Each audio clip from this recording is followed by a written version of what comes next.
Now we can move for third presentation by Dr. Xray Laldingeta of Mizoram University. He is there? Okay. So he is going to talk on phytochemical analysis of anti-diabetic plants of Mizoram, Northeast India. And the abstract of the talk is at page number 43. Yes, please, Dr. Xray. Please. I am Xray from the Department of Forestry, and today I'll be speaking on the phytochemical screening of the anti-diabetic medicinal plants which I've collected of Mizoram area. Now this topic mainly deals with the medicinal plants which are used in treatment of diabetes by the local tribal peoples and the important phytochemical constituents that are effective for curing diabetes. Now, as we all know, diabetes is a metabolic disease characterized by increased blood sucrose levels resulting from inadequate or absence of pancreatic insulin, which mainly is due to the insulin deficiency or insulin dysfunction. Now, it is estimated that 3% of the world population have diabetes, and it is expected to double by 2025. Please use mic. Okay. And as you know, Mizoram is one of the diabetes is one of the most prevalent diseases in Mizoram. It occurs at around 60 to 70% of the people. And so the main test for revealing the secondary metabolites like alkaloids, saponins, glycosides, all of which have antidiabetic properties, are going to be exposed by this research.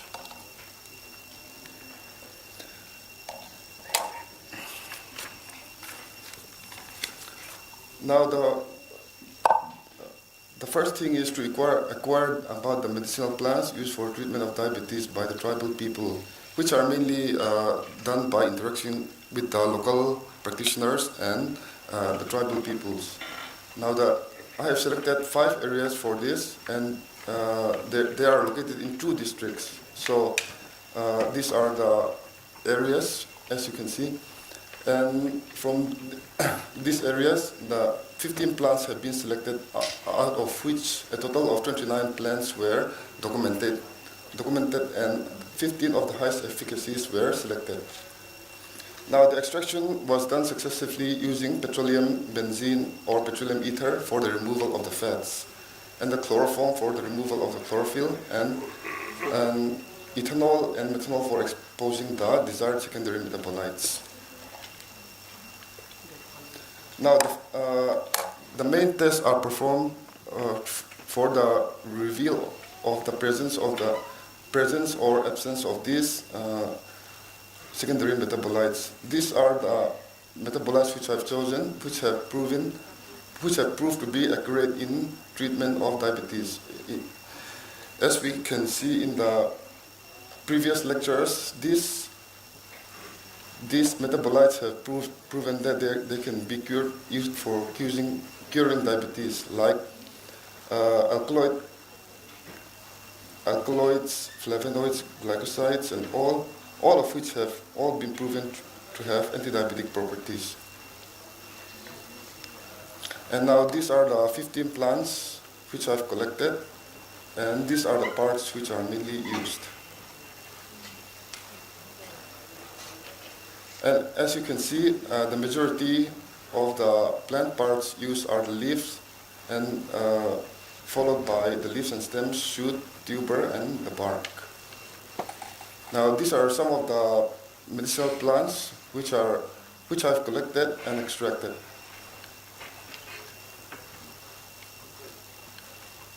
And this is the phytochemical screening results. As you can see, they've all been proven to have great potential.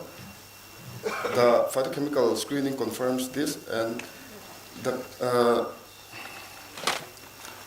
like Ananas comosas, Carica papaya, Jasminum laurifolium, Mangifera indica, Scurula parasitica, all have proven to have the most standout among these plants. But most of the plants have all the phytochemical required for treatment of the diabetes.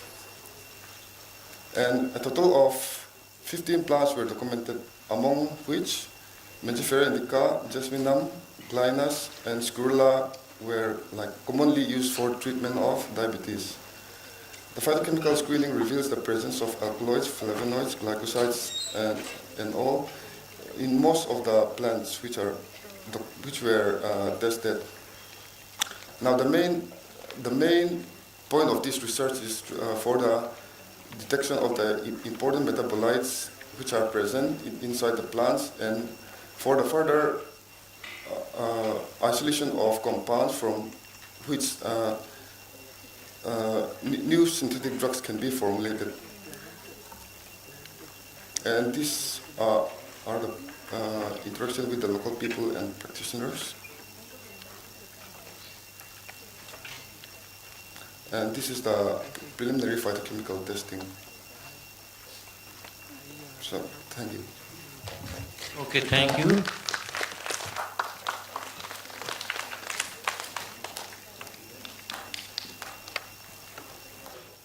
The last talk of the session by Rebecca VLTL from Mizoram itself, and she is going to speak on phytochemical analysis of Bithritia aspera cole action on anticonidal effect, and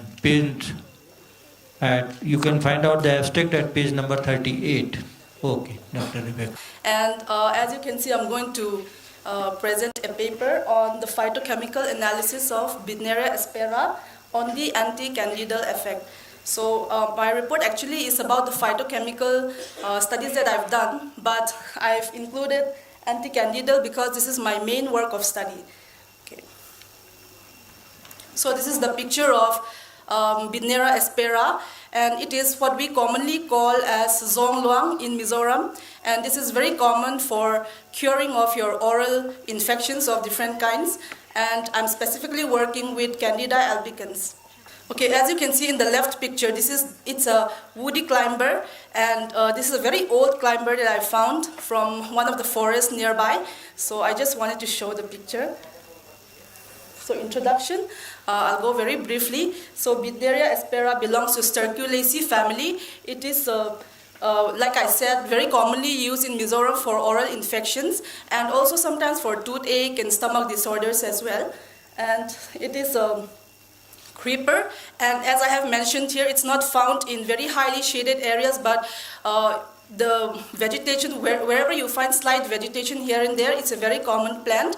And how you use the plant is you just cut the stem, and the exudate which comes out from the stem can be directly applied onto the infection, on the infected part.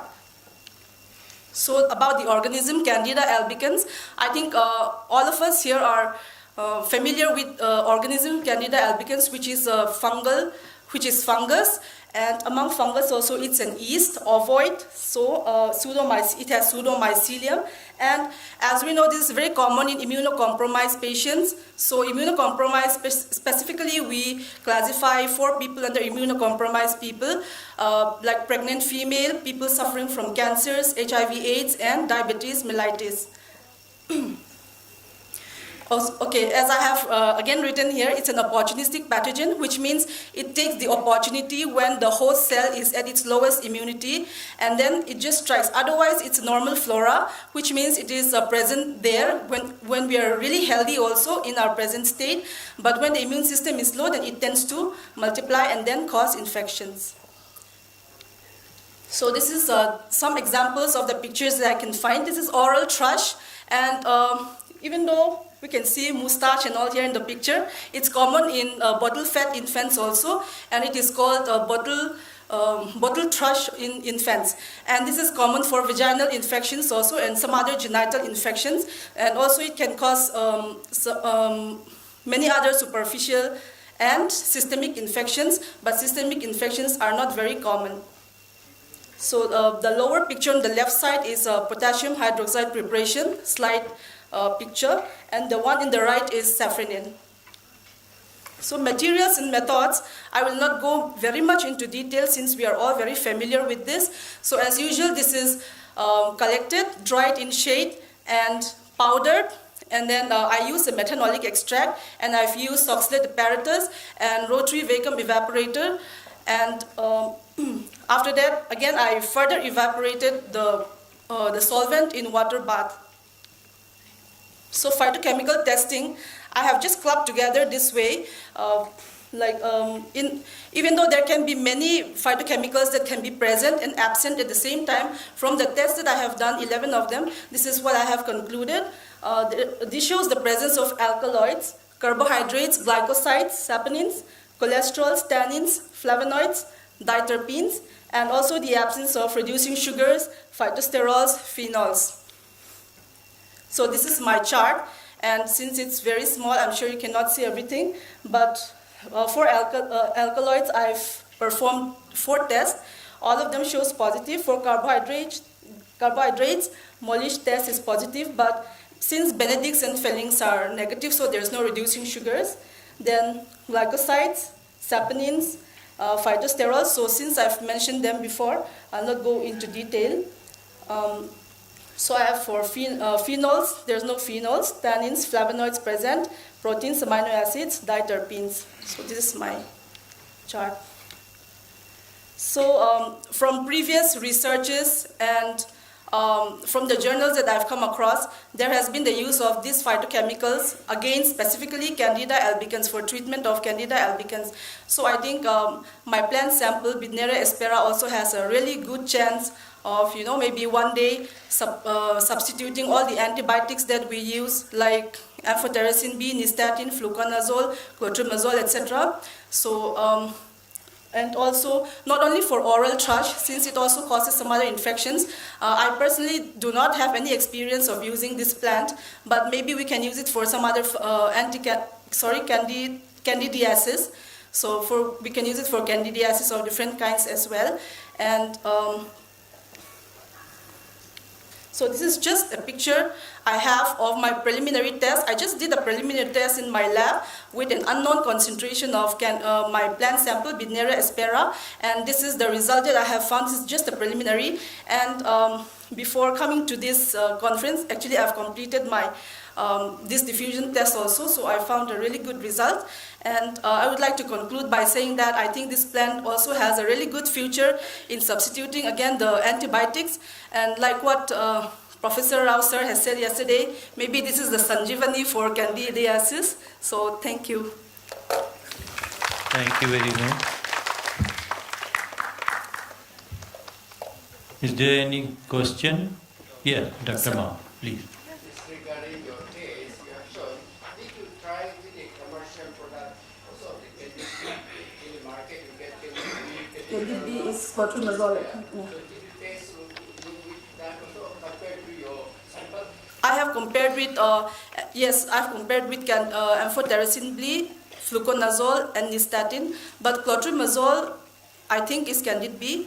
So specifically, I haven't done clotrimazole. So you should compare your extract and that product is available in the pharmacy. And how potent is your product? Yes. You can find out. That if that is better than the commercially available, then we have to recommend for that. Yes, sir. With my result with nystatin and fluconazole, it was really good for 50 microgram per ml. So I have a chart, but since today's seminar is based only on my phytochemical, I did not include, but there was a really potent result I got for 20, 50, and 100. That was compared with 25 microgram per disc of antibiotics. Thank you. Can you keep his suggestion for your future work, because it may give you very nice results. Yes, please. Yes, sir. Madam, there are some typo in the scientific name, so we have to be writing the family name against typo. Okay. And you have said that pregnancy is a Compromised immunocompromised is there. person. But so far I feel it is not a disease. This is a natural pregnancy. Pregnancy is not an immunocompromised.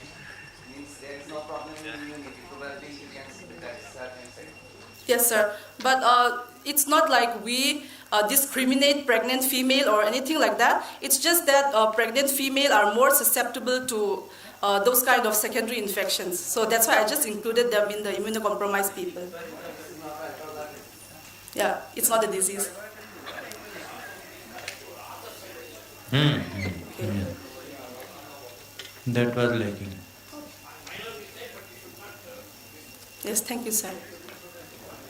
Before publishing such data, you can keep all such thing in your I'll take mind. note of that, sir. Yes, thank you. Okay, give her a big hand.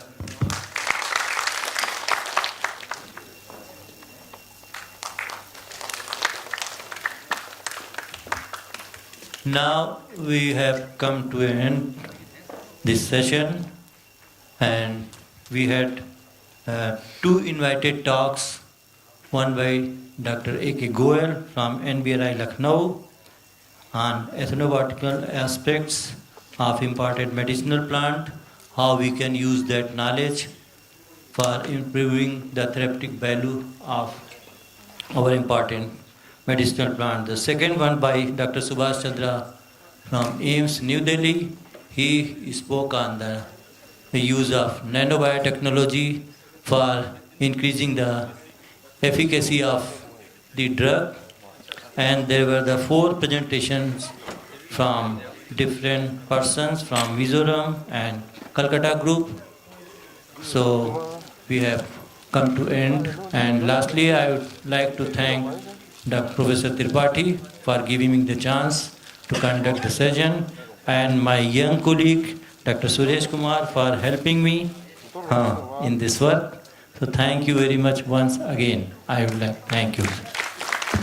Now for the second technical session, the session theme is biochemical profiling and nutrient analysis of medicinal and aromatic plants. May I please invite Dr. Shyamal Nandi sir to chair this session. I welcome you, sir. Okay, Shri Keshav Kumar Upadhyay is joining. Thank you. May I now request Dr. Kalidas Upadhyay from Department of Forestry to welcome and honor the chairman and rapporteur. Sir, please.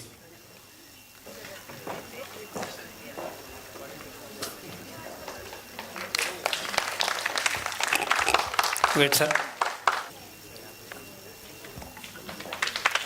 Thank you, sir. Now it is over to chairman, sir. Good afternoon. We have this session on biochemical profiling, nutrient analysis of medicinal and aromatic plants. The first invited speaker is Dr. Mao. He will be speaking on good harvest practices, harvesting and post-harvest handling of medicinal plants. So, Dr. Mao, can you please come over to the dais and have your seat? Many people might be knowing his experience. He has over 28 years of research experience in the areas of plant taxonomy, plant tissue culture and conservation, ethnobotany and medicinal plant biology. And he has published over 140 research articles both in national and international journals of repute. He has written 7 books. He has guided over 5 PhD students who are awarded, and still some are registered. Besides that, I personally know him. We have worked in several of the DST and DBT funded projects, and I have the opportunity to interact with him for a number of times. So, Dr. Mao, please go ahead with your talk. Actually, I thought this topic is a must, or it's very important for medicinal plant. Because in the Northeast, we have been discussing, we are having so many conferences on medicinal and aromatic plants. But the outcome or the result of that is very negligible. But for medicinal plant, an aromatic plant, medicinal and aromatic plant, this harvesting, good harvest practice, harvesting and post-harvest technology is a must, and it's very important. That is why I just thought, though I'm not an expert, I haven't experienced with some of this field, so I thought I want to share something which we should know about it. So as you all know, in global medicinal plants or herbs, demand is increasing day by day. It's rapidly increasing. And according to this Exim Bank 2003, that is quite old, but it says that per year it is 60 billion US dollar, and it is increasing every year by 7%. So with this increase in demand, the medicinal plants demand is going very high. And the source of medicinal plant is from two sources. That is from the wild or either cultivated. So that is the thing. So I just wanted to go that. You see, as a result of this, the demand, the sustainability become a very big question. So now, how do we combat this demand about the sustainability? So that is what I wanted to give. For that, this good harvest practices, then harvesting and post-harvest technologies are very important. And also, one should remember, medicinal plants, when a person or anybody wants to go for this undertake medicinal plant as an enterprise or business, you have to remember these things. See, medicinal plants are not grown for like vegetable. You have to, if you want to go for medicinal plant business, you must keep in mind first, the specific in mind that for what you are growing, whether you are having this market demand is there or not. That has to be considered. If you don't consider this aspect, and you just simply, people say medicinal plant, so you want to grow and you grow, then you will be in big trouble because you cannot sell your product. Where will you sell? Like if any other vegetable, you can sell in the local market or anywhere. Or if you cannot sell also, you can give to your neighbors or relatives to eat. But in medicinal plant, it's not like that. So that is why it's very important, and you have to know this. And also, you see, many medicinal plants, you have to consider that this harvesting time, when to harvest, how to harvest. These are very important. If we do not know this aspect, all your medicinal plant, even if you have grown, the quality will be of no use. It will all deteriorate and it will spoil. So that's why this this aspect of practices is very important. And then also, you see many products are so bulky maybe, so you cannot transport easily. So that's why you need some technology or process. So that's why I just wanted to share these three aspects, these good harvest practices. This is lacking so much in the Northeast, or even in other places of India could be, because the farmers or the local people are not taught how to have that good harvest practice. This is what is good harvest practice I will go about. And harvesting. Medicinal plants are harvested for active compound, the medicinal compound. So you have to know when is the right time to harvest. Otherwise, if you harvest any time of the year or any time of the stages of growth, you are not going to get the high active compound. So you must know exactly. That's why that is very important. Then post-harvest technology is very important. Once you harvest, the deterioration becomes very fast. So if you don't know how to take care of that, then all your that medicinal plants will be of no use. That is which I would like to go ahead. Discuss about that. See, in many countries, like Japan, China, or European country, they have strict, good harvest practices. But in our country, I think, I'm not sure, I'm not aware whether Dr. Rao will be able to enlighten or not, whether we have any policy or any technology or that agricultural practice for good harvest. This is very important, and this is, if we are to sustain this medicinal plant industry, this is a very important aspect. So I'll just like to show you some of the things. So actually, many times nowadays in the Northeast, we say we have a lot of medicinal plants, but those medicinal plants are mostly wild. There's no I think hardly few medicinal plants are cultivated. Most of it are from the wild. So if we start collecting, if we do not know the good harvest practice, within 1 or 2 years, we'll finish all what we have in the jungle. Then, what about for the next few in the next years to come? That is a big question. And so that is why these are the questions which raises. So I would like to see this is what we talk about good harvest practice. You see, many people do not know how to harvest. This is a very bad practice of harvesting the bark. They kill the plant by doing this way. But if one knows how to harvest, the good harvest practices, they will not harm the plant. They can harvest the bark, but then they will not harm the plant. You see in Meghalaya, this Texas plant, in the 1990s or 80s, they were abundant. Plenty of Texas baccarat found in Meghalaya. But in the 80s and early 90s, what happened was a company from Bombay called Illy Company that is based in Italy. So they came and started collecting Texas baccarat or Texas Vallecina leaf and plant. So the villagers started collecting indiscriminately the bark, the leaf, everything. So by now, we will not find even few trees in the jungle if you go and find. Very difficult to find. So that is how we have finished our, what we were having that Texas thing.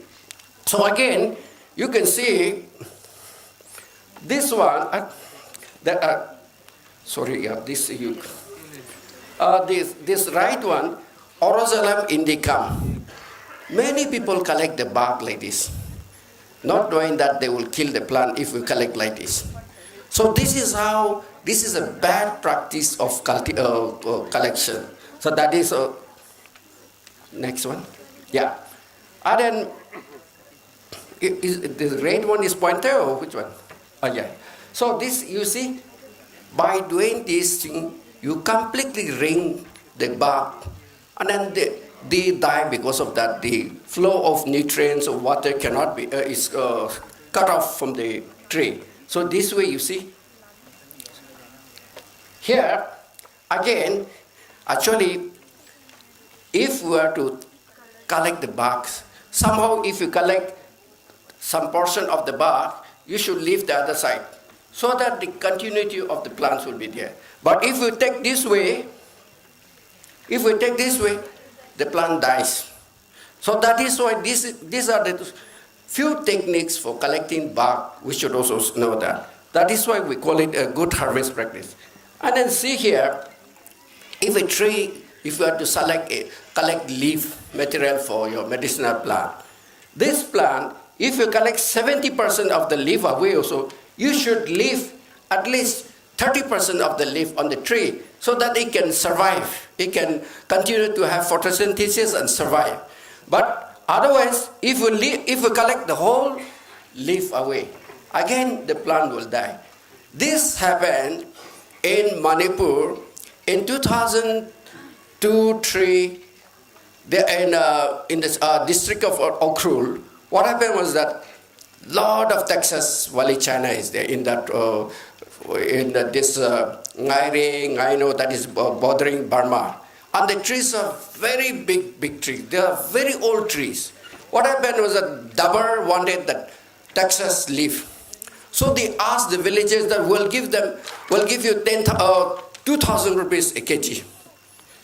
And so the villagers went to that hills, which is 1 day walking or 2 days trekking.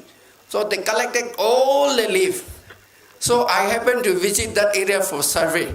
Then I saw the leaves, all the trees, all the branches were chopped off to collect that this leaf.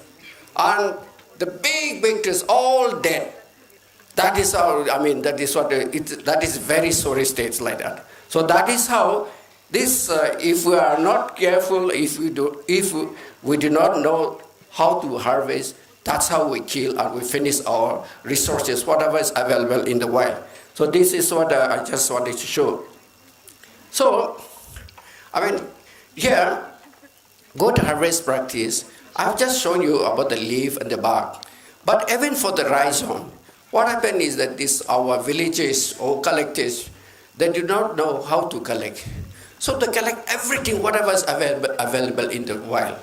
But in good harvest practice, what we're supposed to do, if you collect from one place, at least you should leave some plants or the smaller one, and so that it can regenerate or it can grow. That is what we're supposed to do. But many collectors are not aware of these things. So they'll collect, if there are 10 plants, they'll collect all the 10 plants.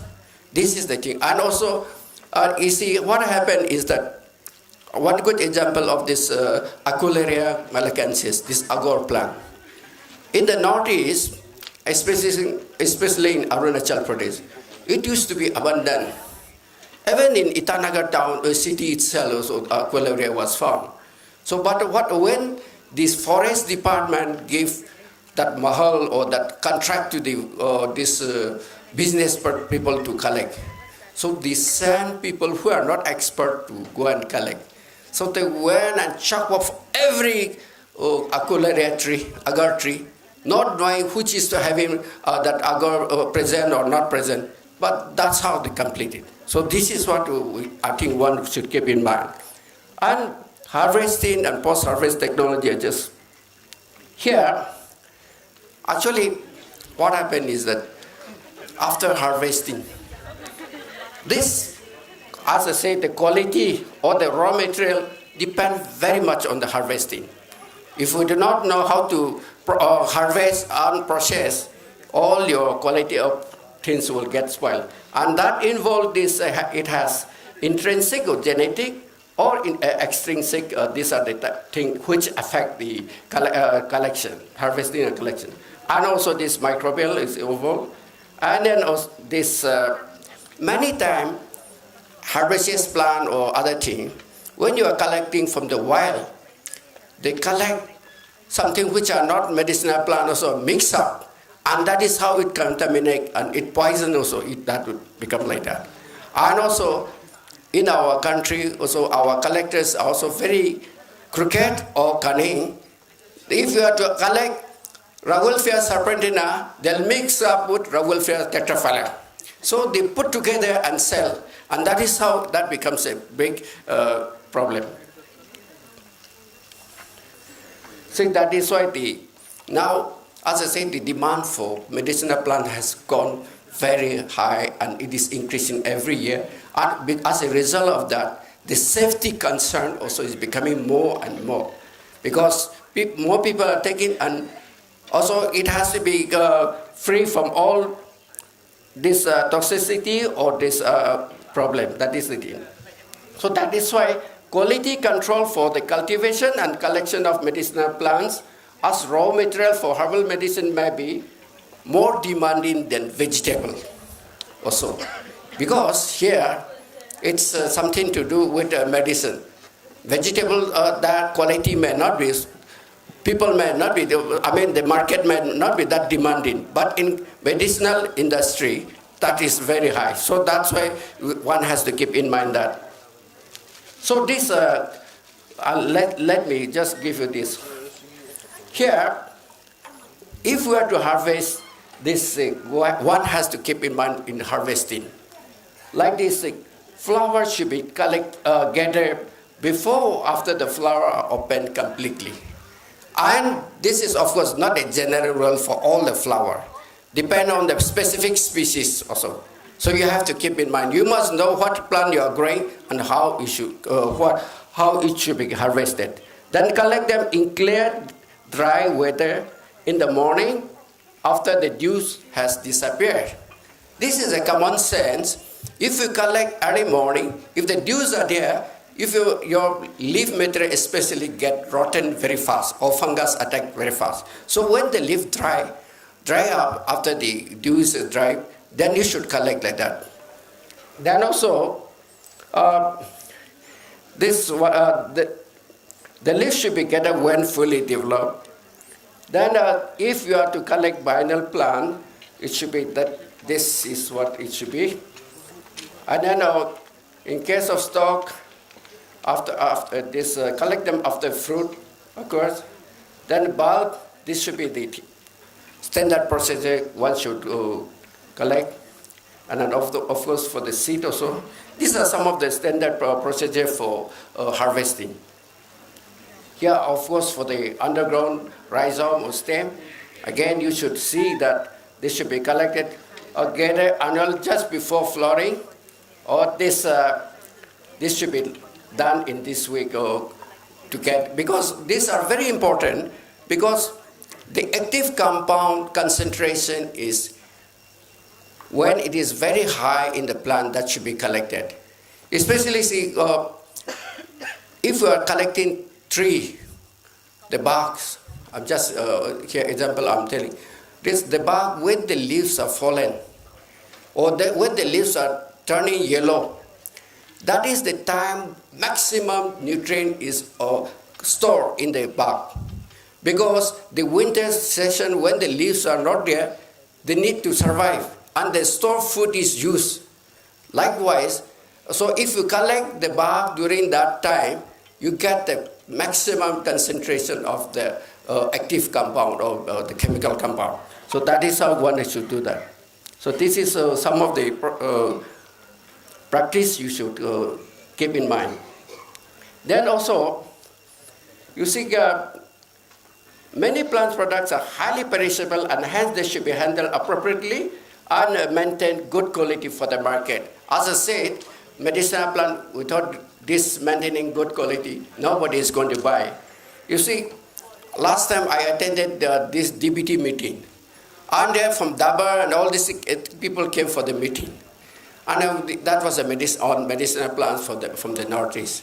They say, whatever we get material from the Northeast, all fungus infected or all rotten halfway. So most of it is we cannot utilize.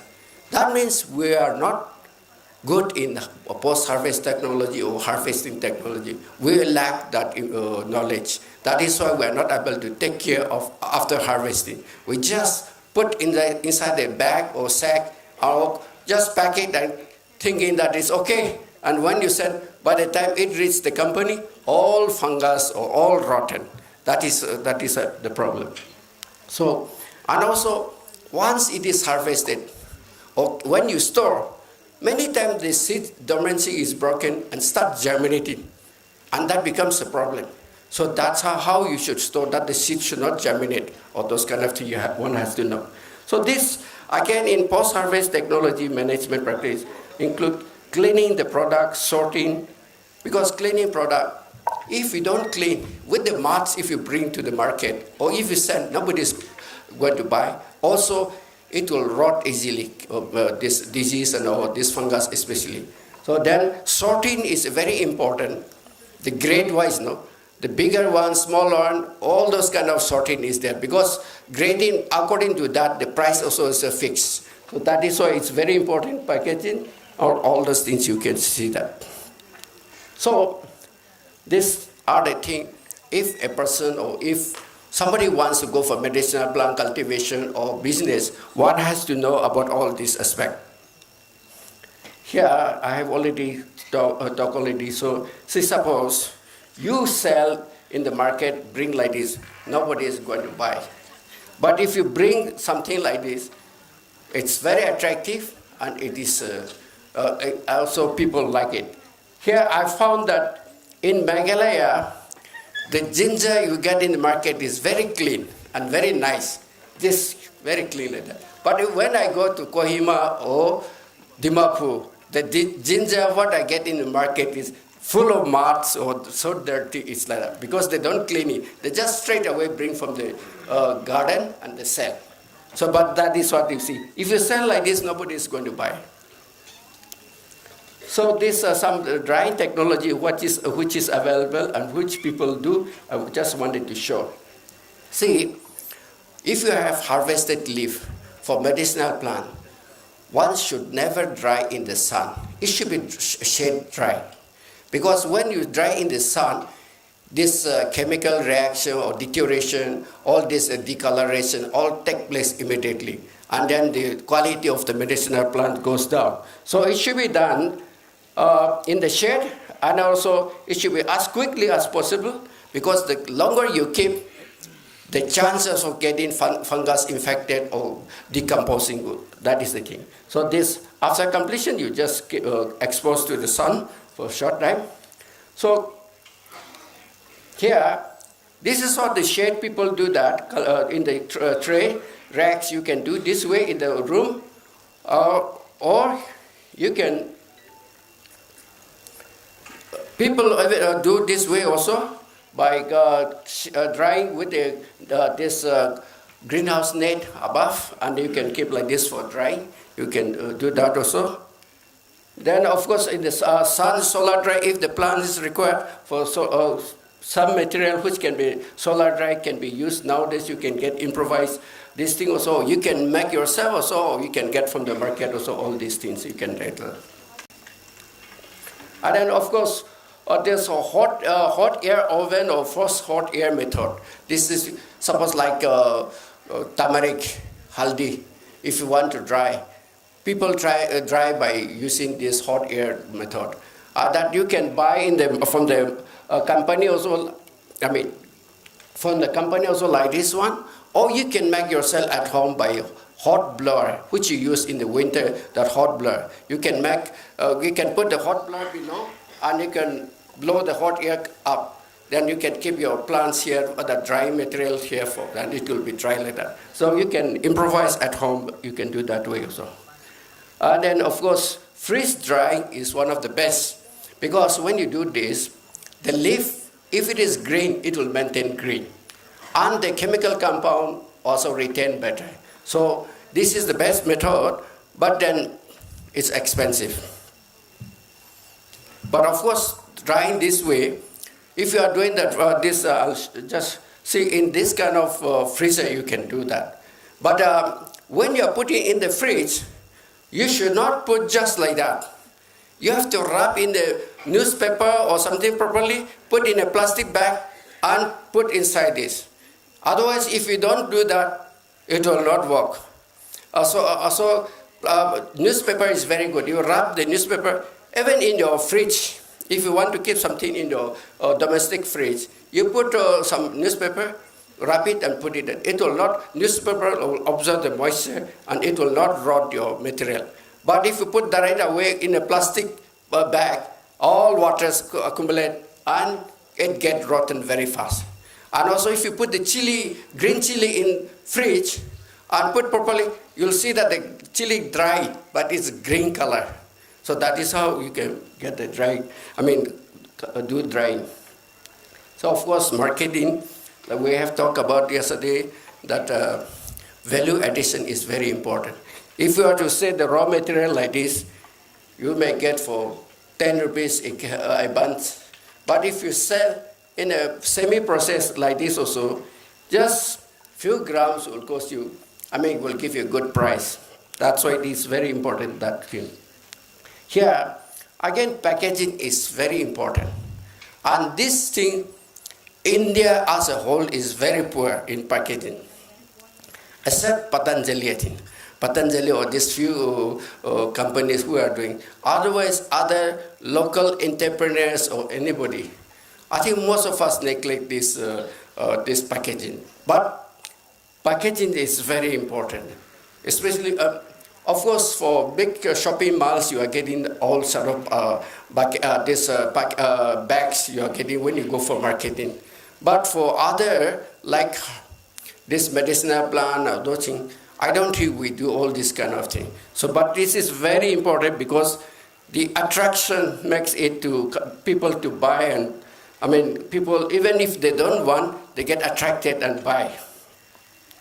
So here, of course, in medicinal plant, this is a very complicated or very complex. Many people will say, where will I sell my medicinal plant? That becomes a big question. But that's why sometimes all these people are very important. So anyway, nowadays we have this, our government of India has started this IndiaMART.com. You can go there, and this is very important and very useful. You can sell any of your product. Just go to this website and tell what you have and how much you can give. So then you can just sell it to them, or any buyers, if you want to buy something, you can go to this and give what you want. Then immediately they will arrange it and they will tell you where you can buy. And then this Meghalaya is very advanced in this Northeast. Now I went to, a few months back we had a meeting and we went to their office and they show us how they're doing. They have a big hall where about 200 computers are kept, like call center. They have all the farmers are registered, what kind of crop they're growing, and all the telephone numbers are registered. So if anybody from Delhi or Calcutta ring to them that I want this much quantity of haldi, that turmeric, then immediately this from that center they'll ring to the farmers because all their mobile numbers are there. Then they will they will tell the buyers, you contact this one so grower, and that's how they get it. And they are doing very well. That's how I think all the states of Northeast also should start doing that. I just wanted to show, the last time I was in South Korea, and that time Jinsang Festival was there. And you see how they promote the Ginseng Festival. Big statue of this ginseng here, see. And then if you go there, the farm, you'll really enjoy, you'll really surprised to see the ginseng cultivation here like this. And you can do the harvesting also. They will allow you to do harvesting and you can just harvest and see. I also get experience. Then in the market, you'll see this is how they brought, all these are ginseng. They have like this wholesale market. And if you see, you go to the market, these are all medicinal plant again. These are the bark of different trees. They make so nice, so clean, and that's how they sell. But in our case, it is not. So we need to do a lot if we are to catch up this medicinal or herbal industry. So that is what I just wanted to show.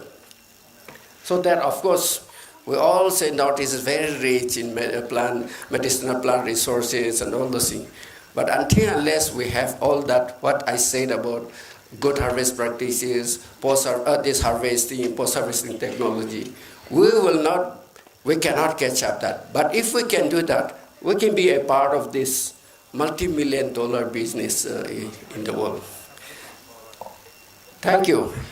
And this is the cordyceps, that caterpillar fungus, which is a very highly priced. You see in Arunachal or this Bhutan, all this thing. This I have taken from Arunachal when I was there. They used to bring and sell. So I got some and I took photographs also from that. Thank you. Thank you, Dr. Mao. So we may have one or two questions quickly.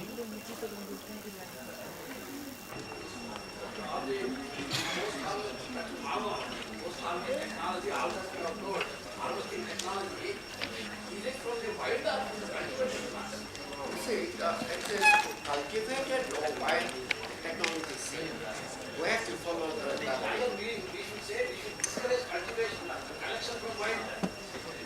yeah, that is true. But if even we can say like that also, but at the same time, if we allow them, we should have more for the sustainable, how a group is supposed to be. But that is something we are not doing. So, that's why, of course, we should discourage for harvesting from the wild. But then, so long we don't, we stop them. I mean, we have to teach them how to do, or how to harvest, even if you harvest from the wild.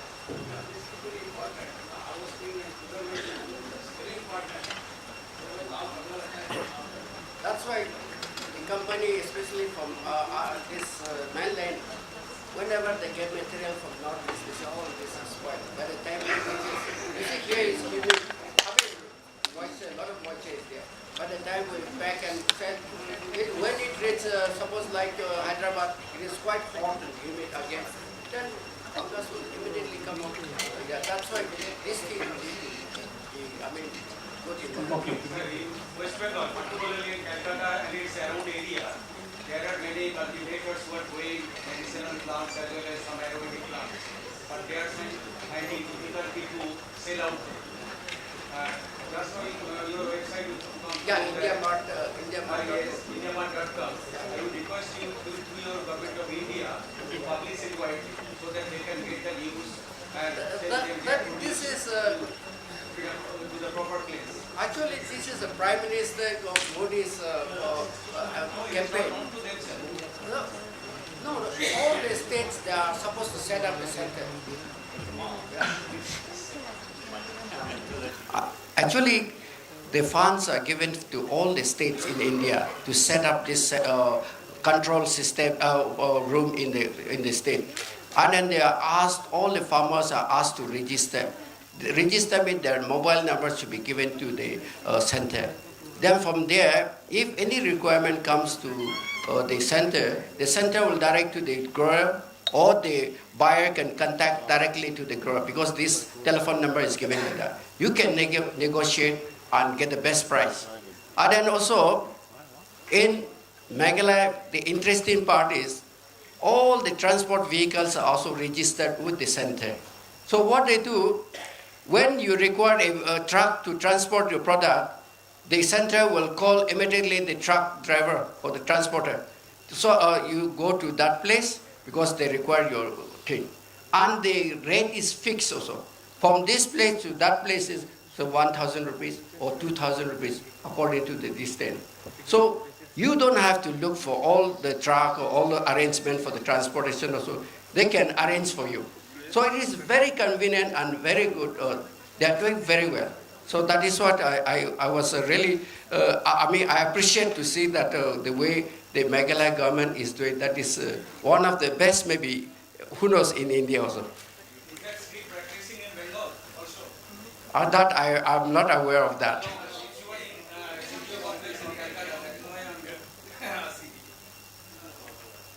In most of the northeastern states, also other states are not practicing, doing it. Only Meghalaya is the one which I think they have really gone ahead with the package which the government of India has given. Actually, the hall you see, there about 200 computers are kept in the hall, and there they sit like call center. And then they told us, you don't have to sit there also. You can stay at home with your laptop, and from there you can monitor. The GPS. Everything is GPS tagged. So the truck, you can monitor from the house where the truck is moving. And you can also see from your laptop that movement of the truck. If the truck is standing in your house, also that can be shown like that. So that is a very, good. Okay, sorry.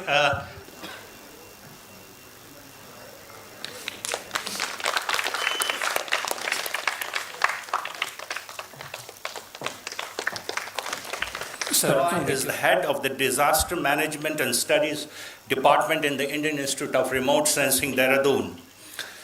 He has more than 20 years of research experience in ecological modeling, ecology, and geographical techniques. He has research experience in the area of remote sensing, GIS, and global positioning system for monitoring and understanding terrestrial ecosystem processes, natural disaster, and climate change studies.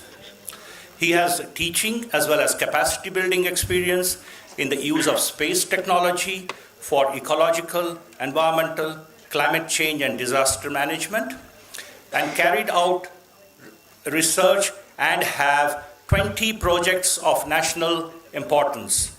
He has publications in 40 international peer-reviewed research papers, one book, around 50 publications in peer-reviewed proceedings and book chapters, and guided 4 students and over 16 MTech dissertation. So he will be speaking on changes in climatic niche and Taxus wallichiana in Western Himalaya as an indicator of endemic medicinal species vulnerability in relation to climate change scenarios. So Dr. Rai, please.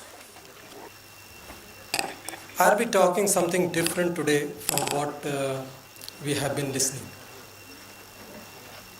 It will be basically how we see our system from space.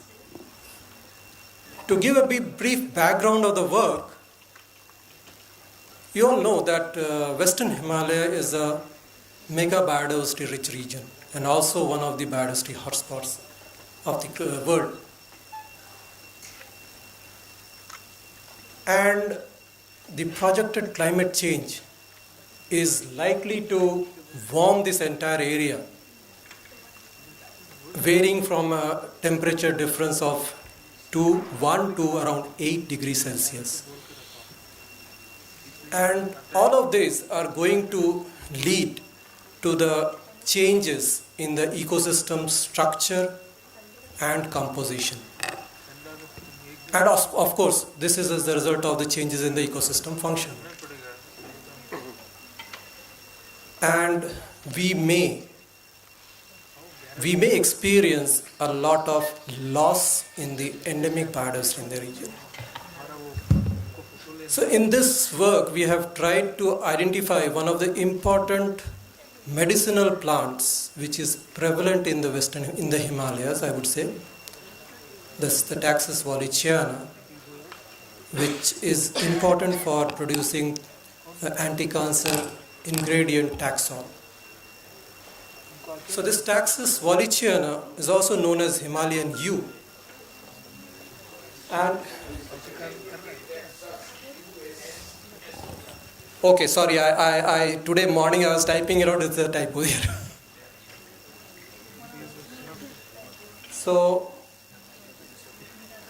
it is actually being overexploited, and it's also very, I would say, susceptible to the various climatic regimes and the pressures which are there. So presently this is an endangered species and has been listed in the appendix 2 of the sites. Due to climate change, the future of this species is also at worldwide risk of extinction. So what is the impact of climate change on Himalayan ecosystem? There may be tree line shifts, which also can result in reshuffling of the species across the elevation gradient. And it may also be due to the changes in the life history of the species. Then there may be upward migration of the species due to the regional warming. Of course, introduction of alien species is also high risk because of the increased in the changes in the temperature and precipitation regimes. And finally, the species loss, which is also compounded by the fragmentation of the natural areas in this region. And there are some studies also which has been carried out. For example, there are indications of range expansion and range contraction of various high altitude species, and the warming of this region is also evident from the various records. For example, you can see that the changes in the seasonal average maximum temperature has increased by 11 degrees centigrade over 300 meters, and the trend in the seasonal snowfall has decreased over period. This is the vegetation type and the land use of the Western Himalayas. Using satellite remote sensing, we have been able to map around 27 distinct vegetation types and around 13 land use types at a scale of 1:50,000, that is at a topo sheet level scale. And to collaborate this vegetation type, we also have done a phytosociological study involving around 1800 sample pots of 0.1 hectare each.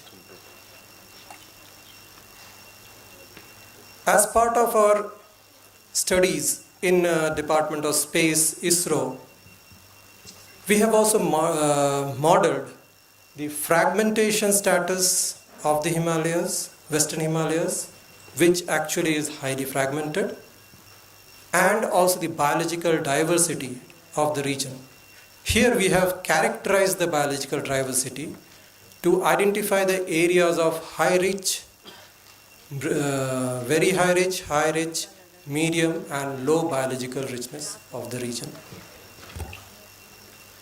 So I just tried to summarize the biodiversity status of this region. You can see this region has a very high level of fragmentation of the natural areas, mostly due to the incursion of the agricultural lands into the natural areas. The eastern part of this region is more moist compared to the western part. Since this is a biodiversity hotspot, so there is a high level of endemicity of the vascular plant diversity. And this area has been characterized to have very high to very high biological richness. And as from the 1800 odd phytosociological sample points, we have observed around 1000 species which has some or other medicinal property. Taking taxes is just a representation of what may happen in case there is a climate change and this nothing is done about it. Just a fun slide, a brief background of the biodiversity hotspot. Why do we call this region a biodiversity hotspot? As per definition of biodiversity hotspot, an area which is a biodiversity hotspot should have at least 1500 vascular plants as endemic, which is to say that it must have a high percentage of endemic plant life found over the earth. So, in case this area has degradation, it is irreplaceable. And second, a very important factor, to qualify for a hotspot, the region should have only 30% of the natural area left. So, in other words, that this area must be a threatened area. So we can see in the Asian scenario, we have around 14 biodiversity hotspots, of which the Himalaya is one of them. We have done this study over a part of Western Himalaya, which comprises of the state of Uttarakhand and Himachal Pradesh. We have here around 6 vegetation type groups of champion state, and which contains around 40 vegetation types of these 6 vegetation type groups. Now we come to the species distribution model. What does it actually, what is the concept behind it?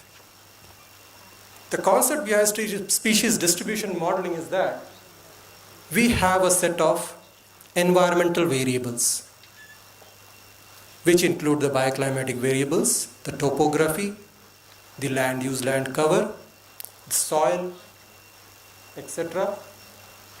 we have the GPS location of the species. So these are the GPS location of the species and these are the environmental variables. Using this, we use a sort of, how do you call, mathematically it is a optimization technique. There are many optimization techniques which we can use, like maximum entropy. We can use genetic algorithm based optimization techniques, artificial neural network, or simple additive or linear additive models. Based on this model, we get the correlation, spatial correlation between the occurrence of the species and the distribution of the various variables which are responsible for its geographical occurrence.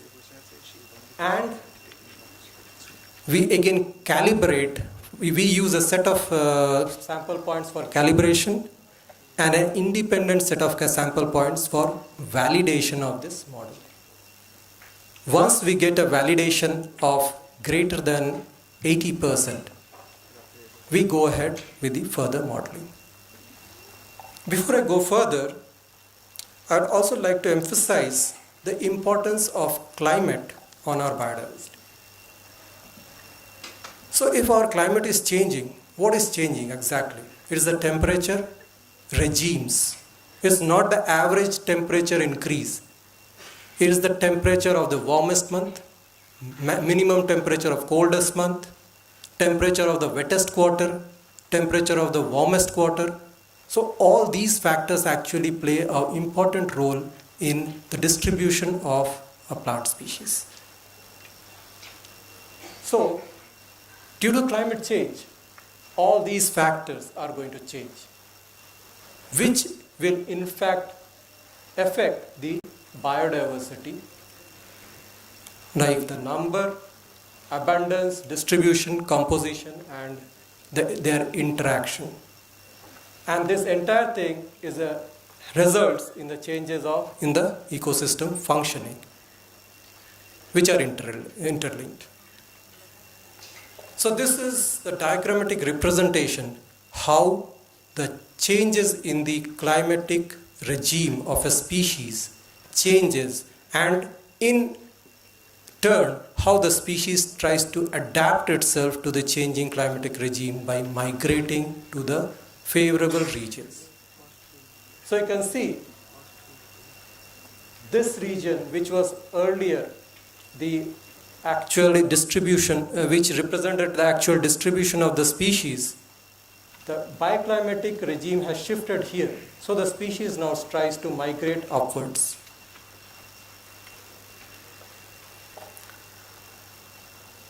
Before I go further, I would like to give a brief description about what we mean by the different global models, scenarios. These global scenarios, which we read as part of IPCC reports, are complex mathematical models which are run at a grid level. So what you see are the three-dimensional grids at which the models run, and each grid represents the entire ecosystem processes which are taking place, right from the emission to the assimilation. And these grids, they run at a global level. From these global models, we again modify them according to the various local parameters to give the regional circulation models, or the RCMs. So main component of these models are the atmospheric component, the land component, the ocean component, and the sea ice component. If we go through the IPCC Assessment Report 5, we have this term known as the Representative Concentration Pathway, or the RCPs. What does this mean actually?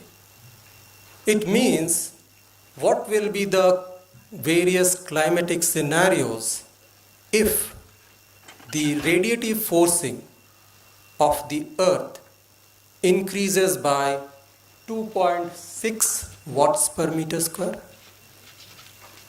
4.5 watts per meter square, 6.0 watts per meter square, and 8.5 watts per meter square. And in all of these, the surface warming will vary.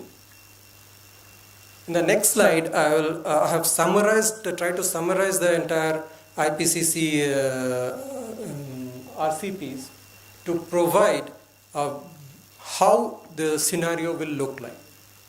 So this is the radiative forcings which we have and the different components. So maximum radiative forcing is from carbon dioxide, then methane, halocarbons, etc., etc. And the addition in the total radiative forcing is mostly done by the humans.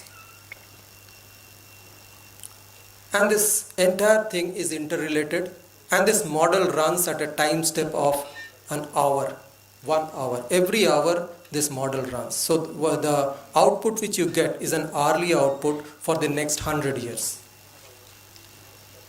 So this is the representation concentration pathway. RCP 2.6 is basically an aggressive mitigation pathway requiring net negative carbon dioxide emission after 2070.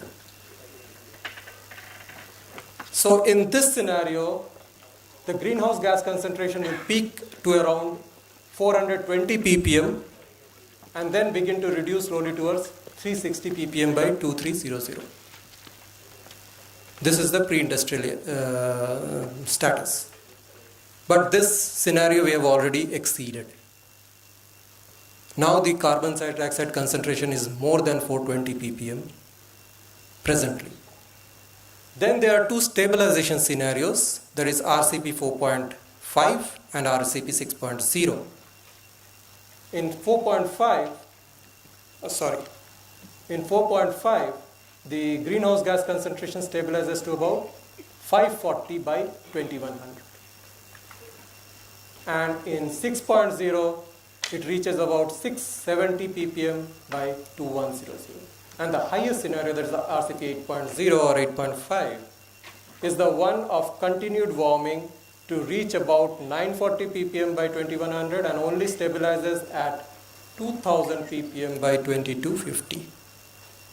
And sadly to say, the last 20 years observation which we have taken over Himalaya, we are getting the 8.5 or 8.0 scenario. So this is the methodology which we have used.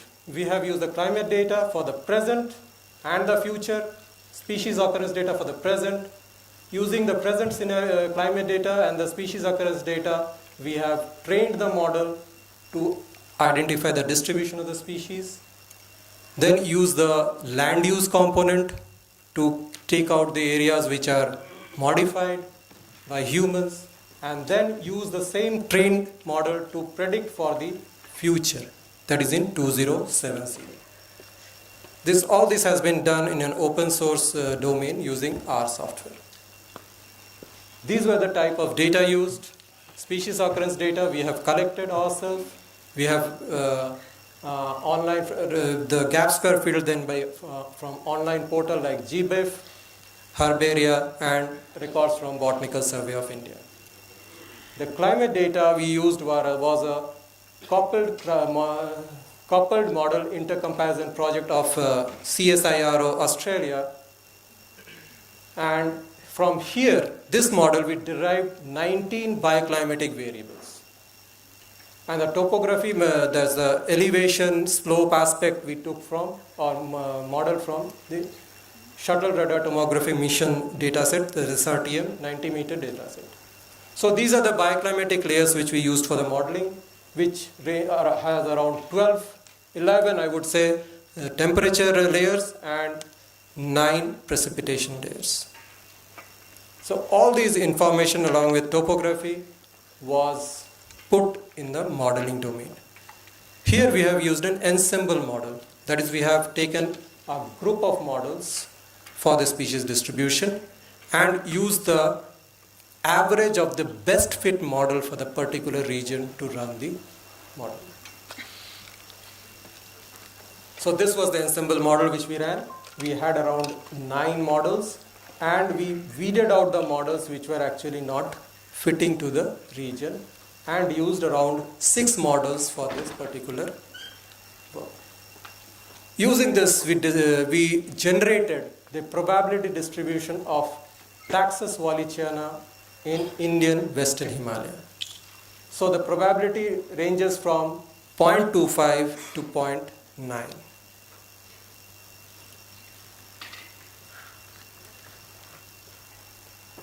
We also tried to identify how the different bioclimatic regimes are actually influencing its distribution.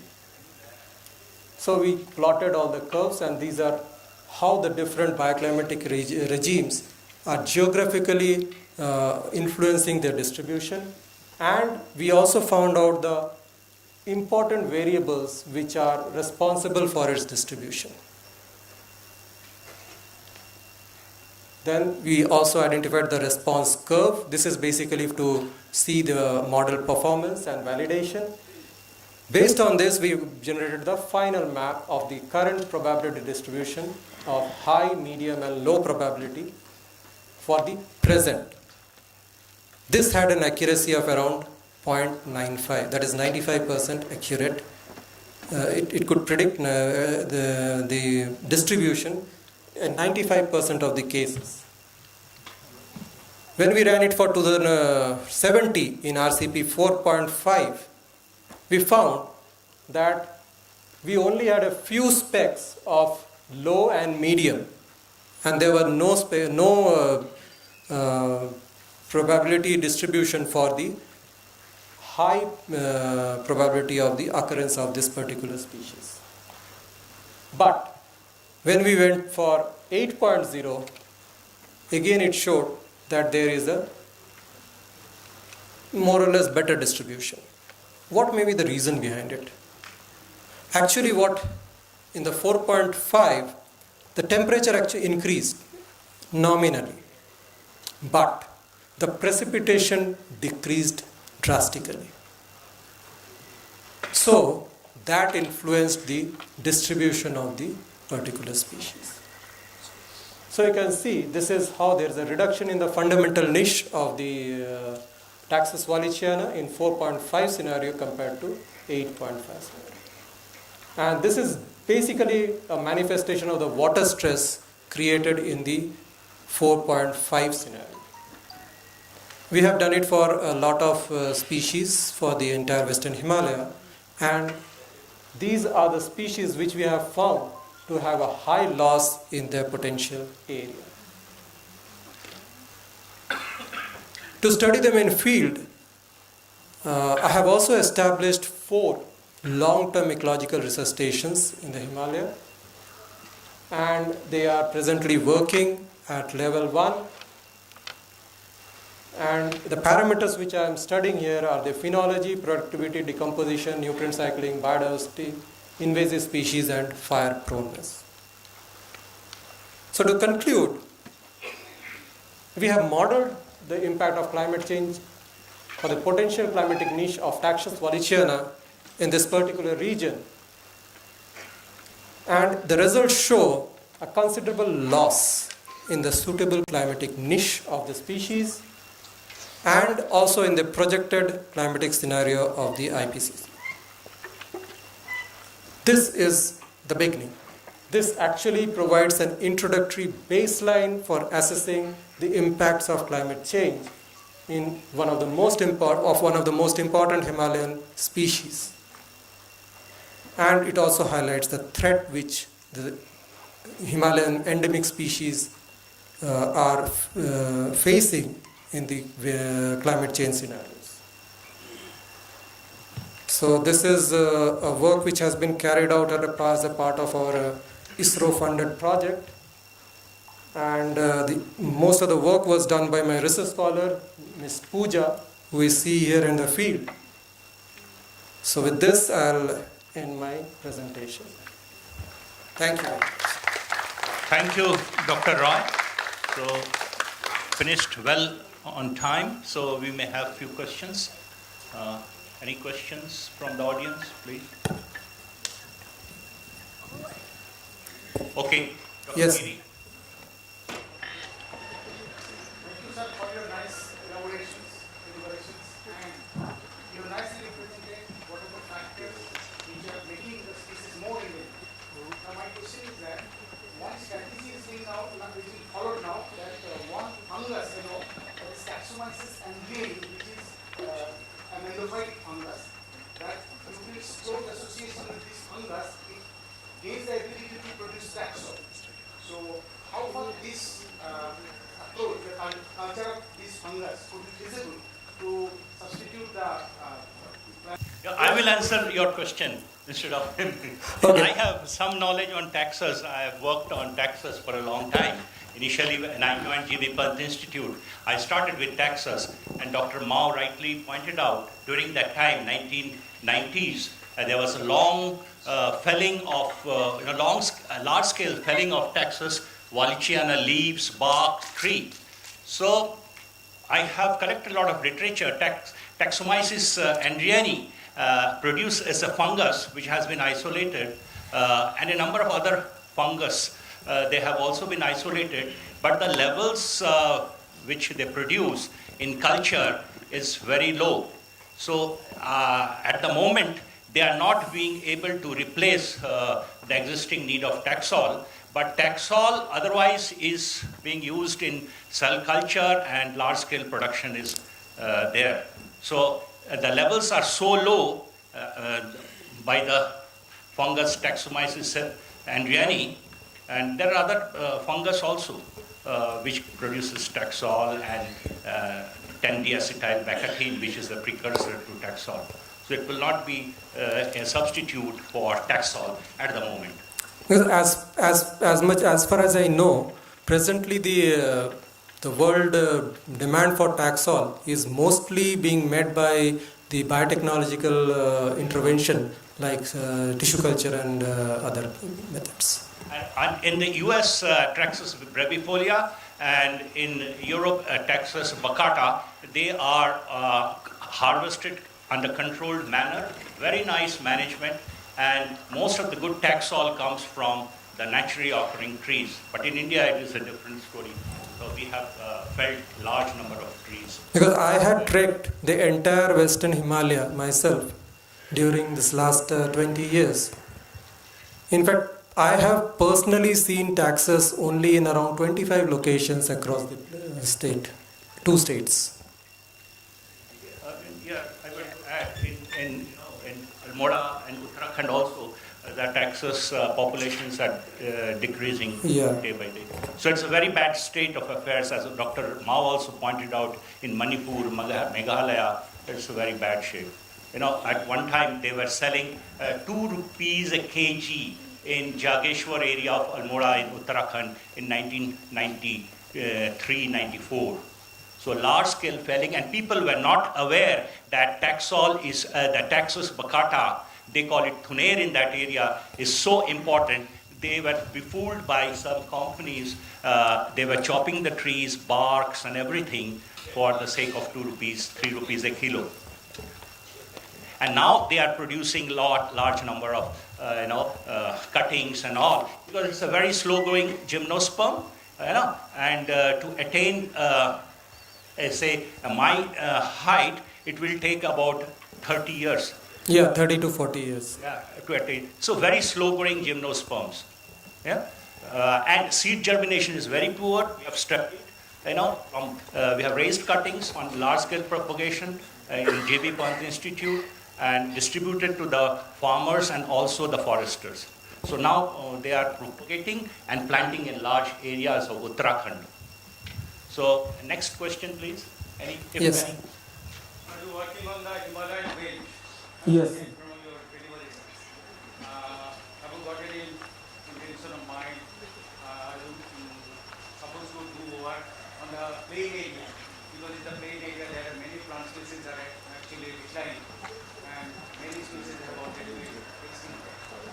Is there any data available in your repository? We have the vegetation type, the data which I showed you, the vegetation type, the biodiversity richness and the fragmentation data sets. It is for the entire country. wall-to-wall mapping has been done. For the entire country, I myself have actually compiled this entire work during its final stages. We have around 16,508 geocoded phytosociological sample points of 0.1 hectare. The problem is that most of the extraction in this plain area, which is accessible, it's not checked. And there is no mechanism presently to check the exploitation. I am not talking about the organized exploitation, I am talking about the illegal exploitation. So unless and until we can cater to that, studying the distribution I don't think will matter much. We can, like in the model, we can predict their potential distribution, which can be used to regenerate or revegetate an area with the economically important plant. But the work has to be done at ground level to check the exploitation first. Okay, thank you, Dr. Roy, for the nice presentation. Give him a big hand. Thank you, sir.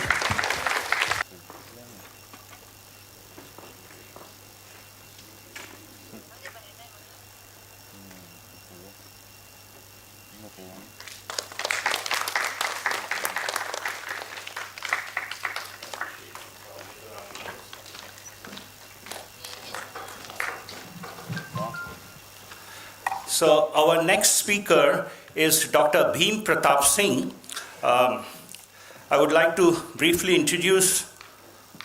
Dr. Singh is working in the Department of Biotechnology of this university. He has experience of more than 10 years in the field of applied microbiology. Dr. Singh has published more than 60 research papers in peer-reviewed national and international journals of repute. He has edited 4 books, published in international. He has published with the international publishers like Springer and Elsevier. He has guided 3 PhD students and 2 MPhil students. He has completed 7 research projects funded by several external funding agencies, and he is in the editorial board of several journals like PLOS ONE, Frontiers in Microbiology, and many others. So he would be talking on endophytic actinobacteria associated with medicinal plants as an alternative source for the discovery of bioactive secondary metabolites. So Dr. Singh, please. Thank you very much, sir. First of all, I'd like to thank the conveners of the seminar who has given me opportunity to share some of our laboratory work which we are doing here in the Department of Biotechnology. So the house has some discussion about the organisms which I am tackling, the endophytes. So I will try to convince that these groups are not the potential as it is source, but they are alternative source. So as we know that there are several medicinal plants which are going to be extinct. So it can be an alternative source for some of the secondary metabolites which can be exploited and has been exploited from these organisms broadly in India and abroad. So I'll try to put some of the research which we have done and see what we are doing in our laboratory. So topic of my research is working on a specific group of organism which is known as phylum under Actinobacteria, which are considered as one of the potential phylum to produce secondary metabolites, specifically antibiotics. So as we all know that these endophytes are the organisms that stays inside the tissues of the plants for at least for their life cycle and should not create any disease symptoms to the plants. So, and it is a well-known fact that the traditional medicinal plants are considered as an alternative source for plant-driven natural products. There are several phenolic compounds, terpenoids, alkaloids, which are there in the medicinal plants has been reported from this group of organisms. So plenty of literature is available to support the things what I am saying. So several compounds of biological interest has been reported from this group, which I am targeting in my laboratory. Until now, whatever the secondary metabolites present, which is originated from secondary metabolites from the microorganisms, about 45%, more than 45% are being generated from this group of organism which is known as actinobacteria, and followed by the fungi and some eubacteria. So it remains why we need to collect medicinal plants from protected forest areas. So it is a well-known, it is believed that if you have medicinal plants from protected forest areas, there will be less disturbance and there will be more chances to get the novel organisms which has a potential to produce these secondary metabolites. So what methodology we are following in the laboratory is that we collect the medicinal plant, try to be very sure that there is nothing on the tissues what we are using to generate the endophytic microorganisms. So there are several procedures, several protocols which we used to follow to use surface sterilized tissues. I'll discuss in detail what are the techniques used by us. And to obtain a pure culture, we need to know very surely that the culture is pure. So we need to do certain analysis like FEM-SEM analysis. And then we need to be very sure the organism has a potential. So we used to do in vitro characterization, antimicrobial, PGPR growth, promoting abilities of those organisms. And then we need to know what are the genes present in the organisms which are responsible for showing this type of activities. So there are modular genes like polypeptide synthase, non-ribosomal peptide synthesis, which are responsible for the production of secondary metabolites. So we will amplify them, sequence them, and then deposit them into the repository. And then we can say that this organism has this many potential due to the presence of this many factors. And then we should also know that in what day this particular organism is producing maximum of these modular genes. That can be done by the fermentation. So we used to ferment the organism till the time by seeing the expression studies that at this day, at this time, the organism has a maximum ability to synthesize this particular secondary metabolites. After that, we need to identify the potential ones by 16S, very common procedure. And then some of the in vitro PGPR like phosphate solubilization, extracellular enzyme productions, and all those we have to do. And then in vivo generation of effect of this organism in plants we have to do in the greenhouse. And then some of the secondary metabolites by using GCMS and HPLC, some standard techniques we used to follow. Right, so normally we collect the samples from few of the protected forest areas of this location as we are located over here. So we have collected from 2 or 3 located areas. In this study I have showed only for the plants which we collected from 2 locations. These are the few medicinal plants which we have collected, and it is well known, reported for their traditional values for several aspects. So by looking into the literature which is available about the plants, we thought let's collect the plants and then see what is the applications of the endophytes associated with them. This is the procedure of isolation of endophytes. So we have these are the standard protocols abundantly available in all the literature. So I'll not go into the detail of the procedure. So this is the important parameter, validation of surface sterilization. We have to be very sure that there is no epiphytic growth, or there should not be any organism on the top of the tissue which we are using for generating of endophytic microorganisms. So first method, what has been well recognized all over the world, is the after sterilization, the last wash water which you are going to get, you spread it, incubate for the similar time, and then see if there is any growth. You should not, if there is any growth, you should consider go back and do the sterilization again. Second thing is the tissue fingerprinting. You take the tissue, imprint it on the same nutritional media, kept it for the incubation, and see the growth. If it is there, that means some spores or some organism was there, so it has been generated in the time due course. Then we need to do the same analysis before and after the incubations. Before incubation means after surface sterilization, I need to do the same analysis to check whether there is any fungal or mycelial type growth or any type of bacterial growth on the tissue or not. If it is there, then we need to do for the surface sterilization again. And then after the tissue has emerged some organisms, then that has to be same analysis to confirm that it has been emerged from the tissue. It is not an epiphytic microorganism.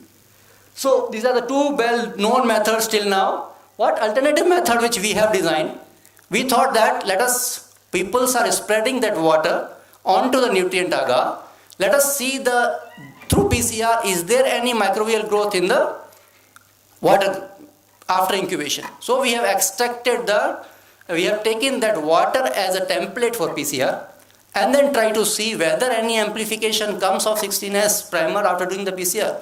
So we tried to do this for several samples, and we have seen that if there is no amplification, that we can consider that water is the last wash of sterilization was perfect. So this is the method which we have developed. Let's see how it will be adopted by the scientific community, which we have not yet communicated. So in this study, we have obtained around 120 different type of actinobacterial strains from different medicinal plants, which has been grouped into 16 genera. So these all are the very common phenomena we used to do, how the abundance in different areas is located, which group is dominant, which group is rarely available. Then we usually go for actinobacterial potential or antimicrobial potential by having the standard pathogens from culture collections. So we usually obtain the pathogens from MTCC, and now we have obtained the human pathogens or the clinical pathogens from ATCC. So now we are targeting screening these organisms against the human pathogens which we have obtained from ATCC, that is multi-drug resistance pathogens. So that is ongoing work. So this is mild pathogens which don't have a multi-drug resistance capability. So we have seen that several organisms has the ability to inhibit the human as well as plant pathogens. So out of 120, we have got around 81 strains or isolates which have ability to inhibit human as well as plant fungal pathogens. This is again how to identify them. After obtaining the organism, isolate the DNA, and then by normal procedure we used to identify them, depositing the genes into the database, and all those procedures we used to do as per the requirements to report or to name or to place them into the taxonomic group. Now, detection and sequencing of antimicrobial biosynthetic genes. There are 2 or 3 modular clusters like polypeptide synthesis, non-ribosomal peptide synthesis, which are considered as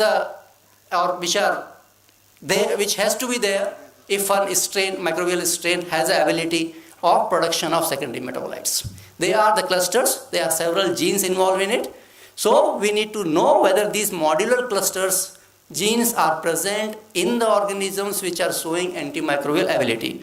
So if we got these genes from few of the strains, and then we have reported them into the gene bank, which has been done, several of them has been done for the first time from our department. And all the sequences we have to deposit into the NCBI gene bank, and after doing the gene annotation and all, otherwise they will not accept the gene sequences. 16S is okay, but gene sequences we have to be very careful. Then as I told you that expression of those particular genes in which day they are expressing more is very important for me to go ahead with the fermentation. So we used to do the qRT-PCR based study, in which we use the modular gene specific primer and then see the copy number and watch day the expression is maximum. So what we have found that the strains which we have selected as a potential, only 1 or 2 strains we got, and in which 10th day is the maximum production of modular genes, the NRPS and PKS. So we thought that okay, let us stop the fermentation at 10th day and extract the metabolites and do the activities again to cross check whether the activity is still there in the metabolites or not, because the microbial culture was in different form. So activity has to be there in the extracts also. So we have used those extracts and cross check the microbial abilities or whatever abilities we are going to see, and then we say that okay, this is a fraction which we can take it up for further use. Antagonistic potential, some of the strains which shows good activity against the phytopathogens.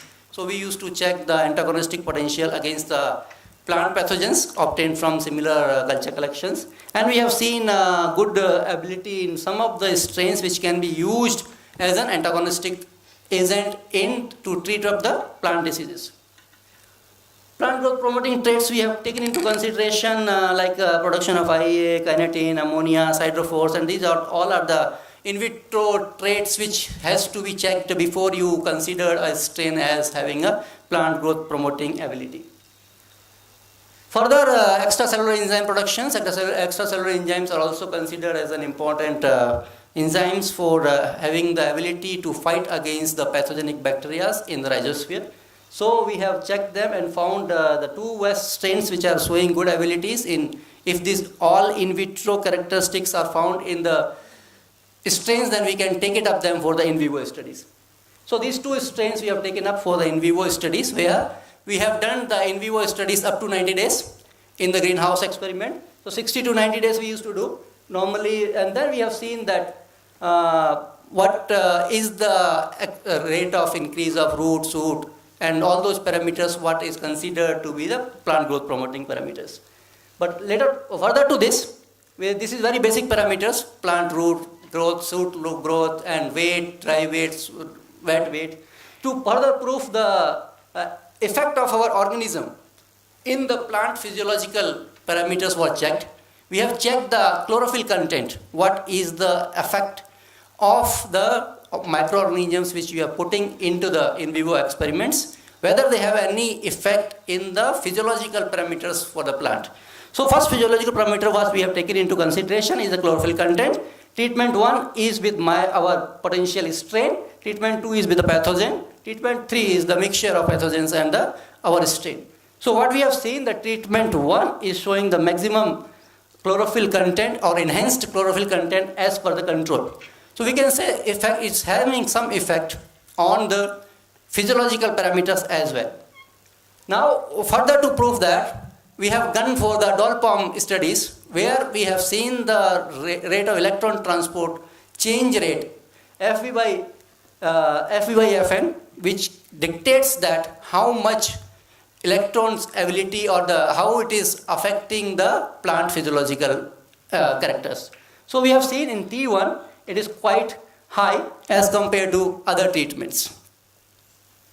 Now when we have understood that the organism has ability to produce secondary metabolites, ability to have plant growth promoting ability, has shown some physiological parameters which are linked or which are enhanced as per the control, then we decided to let's see what are the chemical compositions present in the particular strains.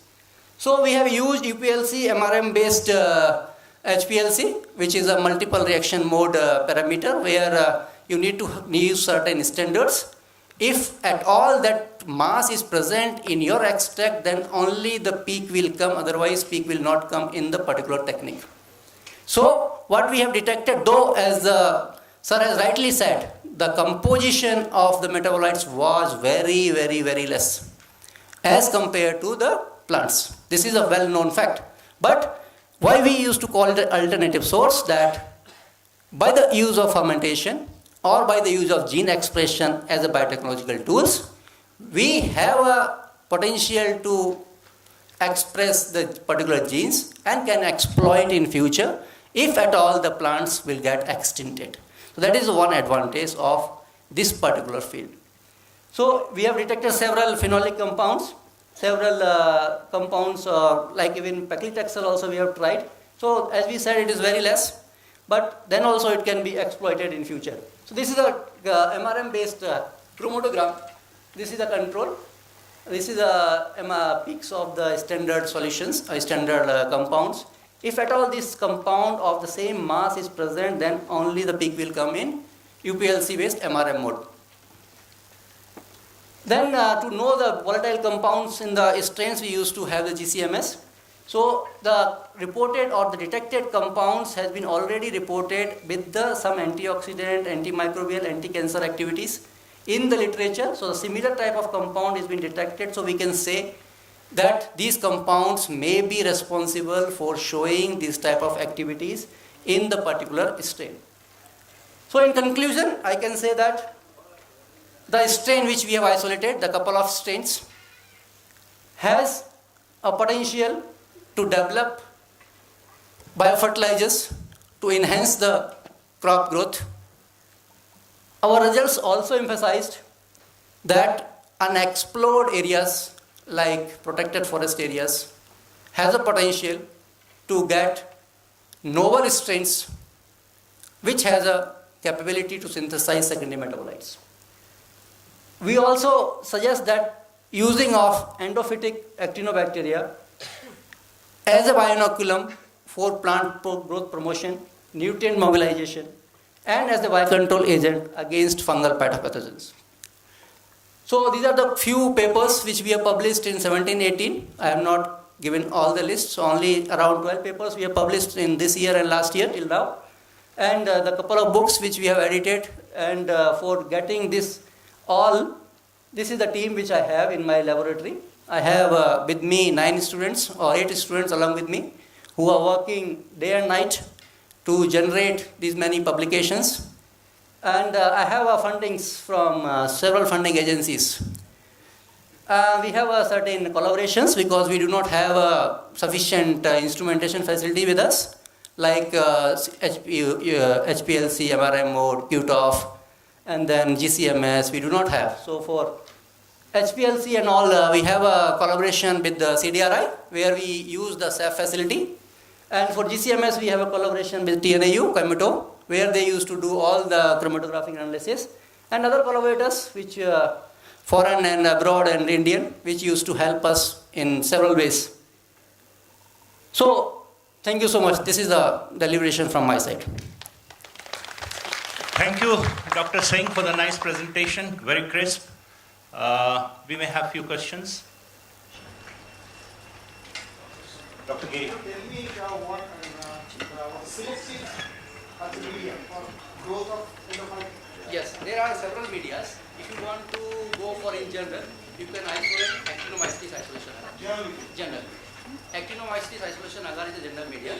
After that, there is medias ISP1, ISP2, ISP range, International Streptomyces Project. They have developed a media series, ISP1 to ISP7. So you can get all the series are available in high media, ready-made medias. Any more? Okay, so thank you. We can go to the next speaker, but before that, we would like to felicitate Dr. Singh.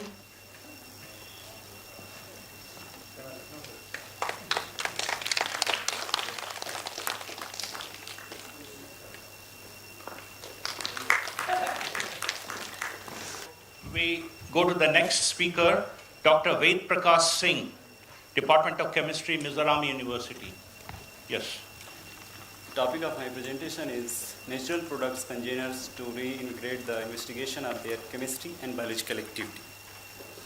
My topic is a little bit different than this symposium. I am basically from chemistry background, but I will try to correlate with natural products and plants and chemistry. So, first of all, what are natural products? There are many definitions for natural products. Different people will give different opinion about this. Few people will say all plants are animals. What are the chemicals present? All are natural products.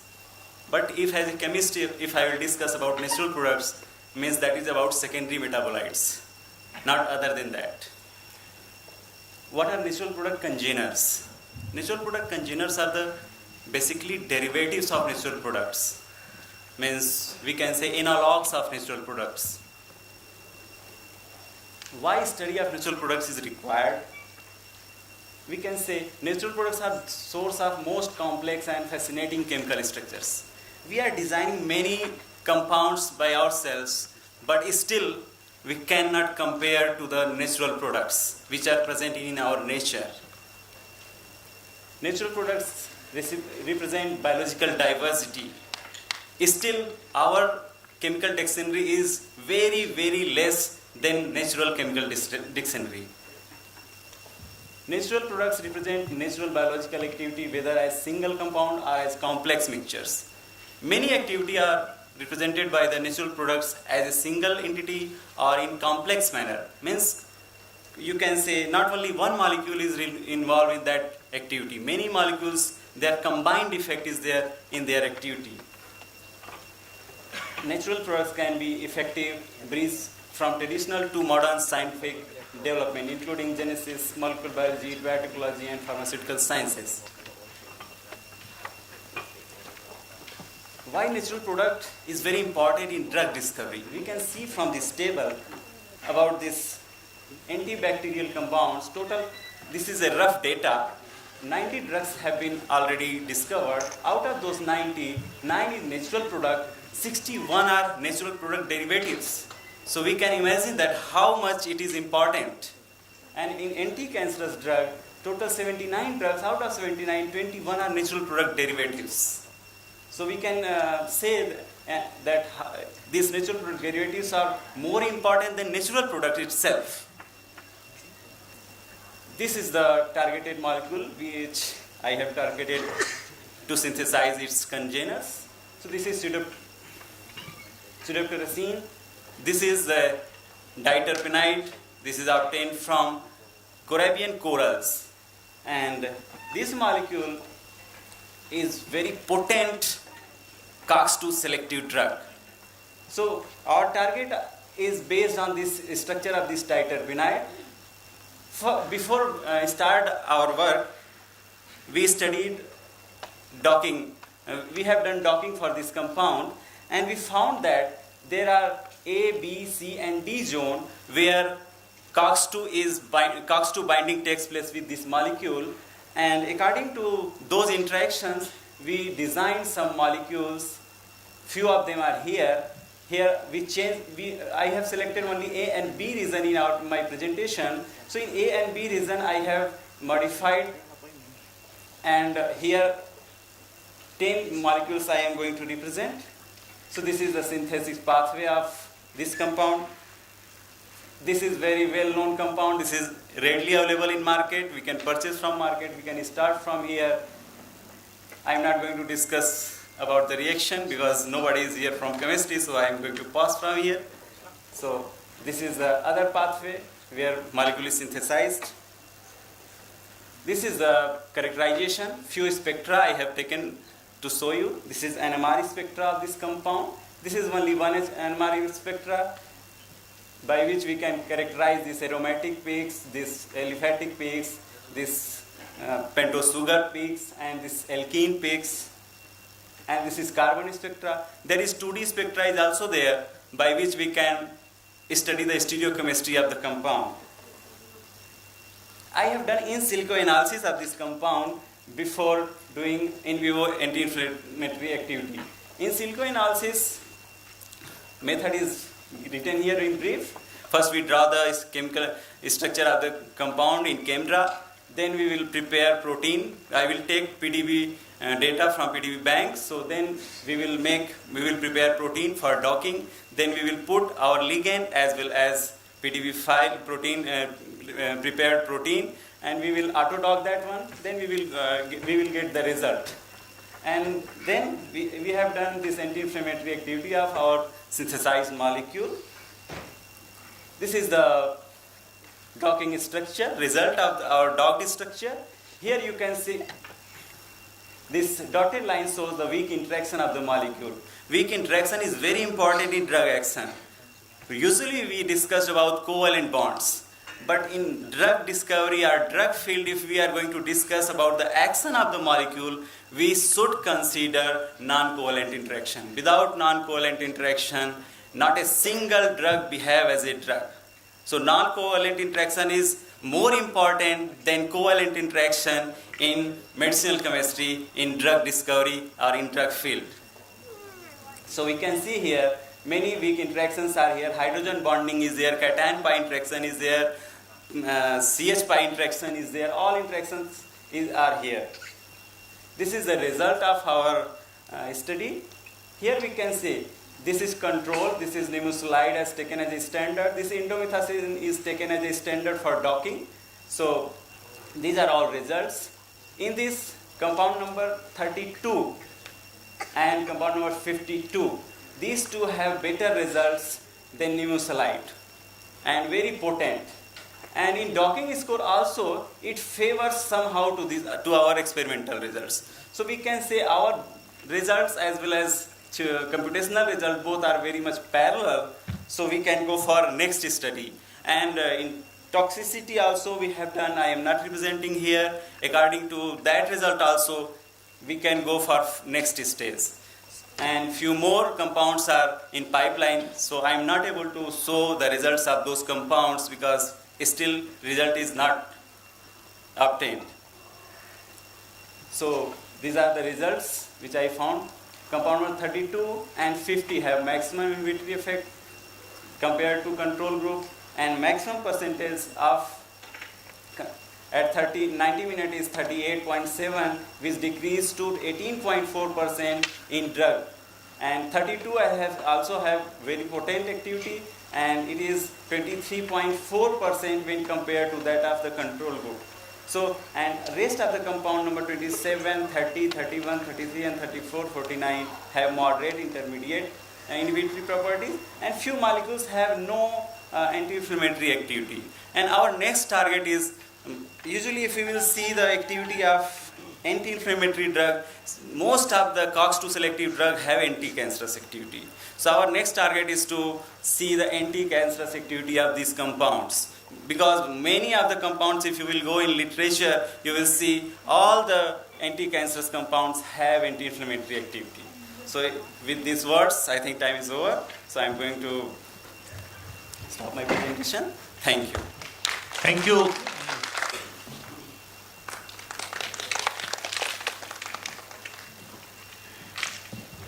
So our next speaker is Mr. Ramchand.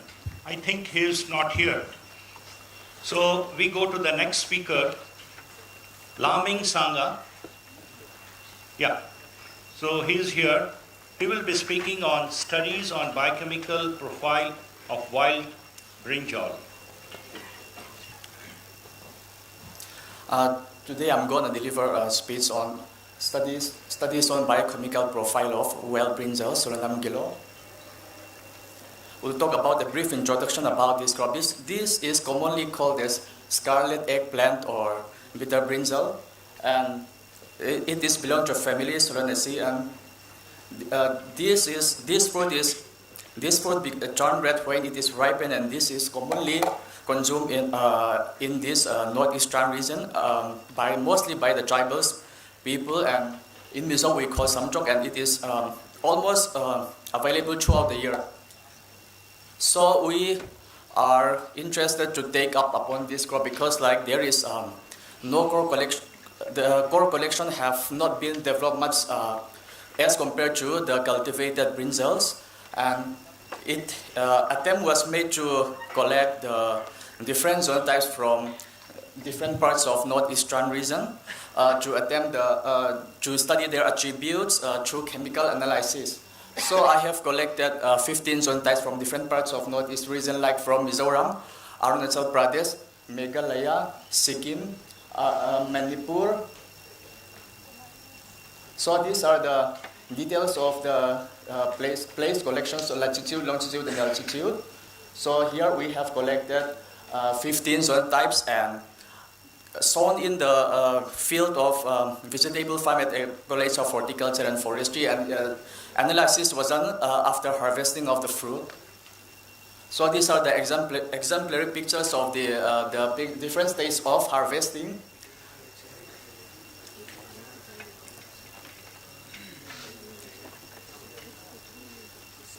So now we'll talk about the parameters which I have analyzed, like solesodine content.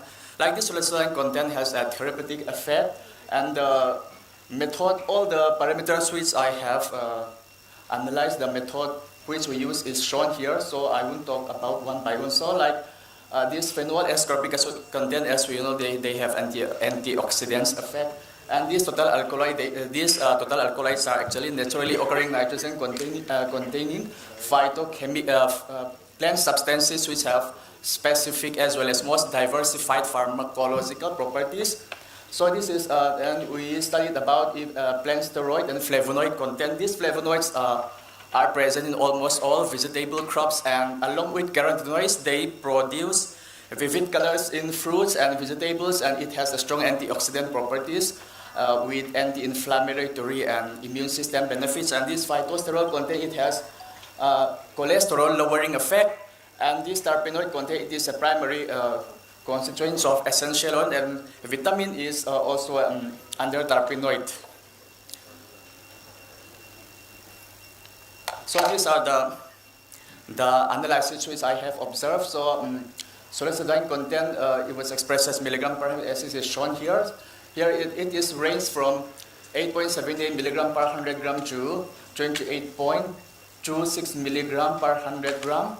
And total phenol, it's ranged from 15.27 to 27.39 milligram per 100 gram. And vitamin C, it's ranged from 16.73 to 9.76 milligram per 100 gram.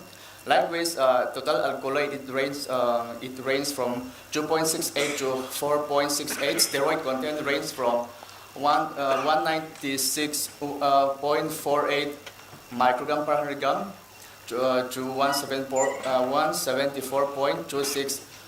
And flavonoid, terpenoid, likewise, as it is shown here. So I wouldn't jot down one by one. So here, as I observe, we observe that we find out the content of those phytonutrients, as we can conclude that from fruits has appreciable amount of the compound which we have investigated, and these compounds are bioactive and which could be behind the nutritional and medicinal potential of the fruits. And moreover, this crop is one of the most preferred crops in Northeast region due to its typical taste, medicinal value, and being source of food and nutrition. Thank you.